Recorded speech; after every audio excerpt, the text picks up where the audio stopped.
আসসালামু আলাইকুম। সবাই কেমন আছেন?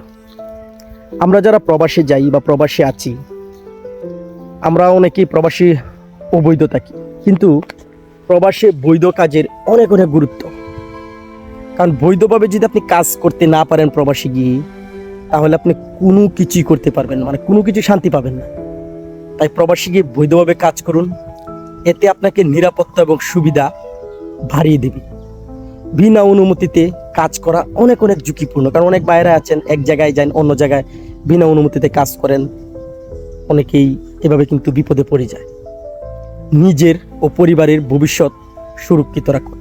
তার মানে এটাই, আপনি যদি নিরাপদে কাজ করেন, বৈধ থাকেন, অবৈধ না হন, তাহলে কিন্তু আপনি আপনার পরিবারকে সুরক্ষিত রাখতে পারবেন, আপনি নিজে সুরক্ষিত থাকবেন। তাই প্রবাসে যাওয়ার পর সবসময় আপনার কাগজপত্র বৈধ আছে কিনা, কোন কাজটা করতেছে সেটা বৈধ আছে কিনা, সেগুলো অবশ্যই লক্ষ্য রাখবেন। তাহলে আপনার প্রবাস জীবন ভালো হবে এবং সুন্দর হবে। ভালো থাকবেন। আল্লাহ হাফেজ।